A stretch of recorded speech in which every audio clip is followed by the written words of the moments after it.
Hello, and welcome to the Vlogging Pod.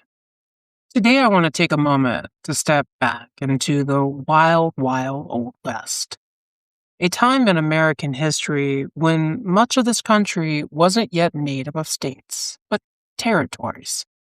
Back then, territories were considered temporary. As populations grew and government structures formed, those territories were expected to become states. Statehood was the goal, not the exception. Now, let's fast forward to today, and that understanding no longer holds. In modern America, territories are defined very differently. Places like Puerto Rico, Guam, U.S. Virgin Islands, Northern Mariana Islands, and especially American Samoa exist under a legal framework created by a series of Supreme Court rulings known as the Insular Cases in the early 1900s. Those rulings established that people living in the U.S. territories did not automatically receive the full constitutional rights afforded to people living in the states. In other words, the Constitution applies only partially, and Congress gets to decide how much. With that context, let's talk about a case that brings this contradiction into sharp focus. On January 15, 2026, an Alaskan woman appealed voter fraud charges in a case that puts a national spotlight on the legal status of American Samoans. The woman born in American Samoa and living in Alaska is facing felony charges for allegedly misrepresenting her citizenship status when registering to vote. American Samoans are considered U.S. nationals, not automatic U.S. citizens, despite being born on U.S. soil and living under U.S. sovereignty. The defense argues that the woman relied on guidance from election officials and did not intentionally commit fraud.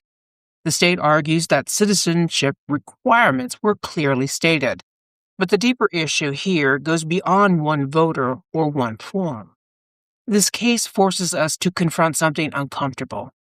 American Samoans can live in the United States, work here, pay taxes here, and serve in the U.S. military, yet they do not automatically receive full citizenship or voting rights unless they go through a separate nationalization process. They are governed by federal law without having full representation in Congress. That's where the phrase taxation without representation stops being historical rhetoric and becomes a present-day reality.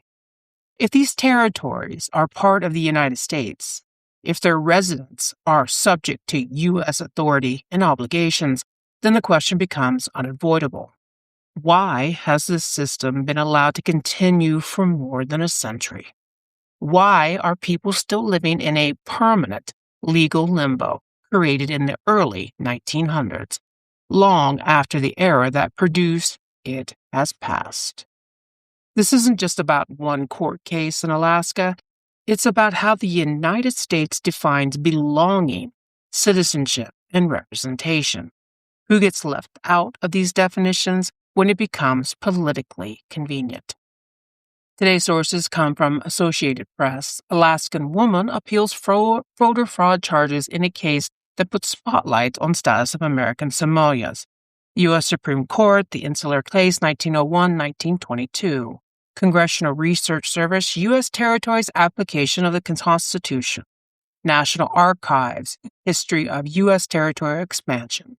Government Accountability Office, Political Status and Rights of Residents of U.S. Territories. Thank you for listening. Until next time, bye-bye for now.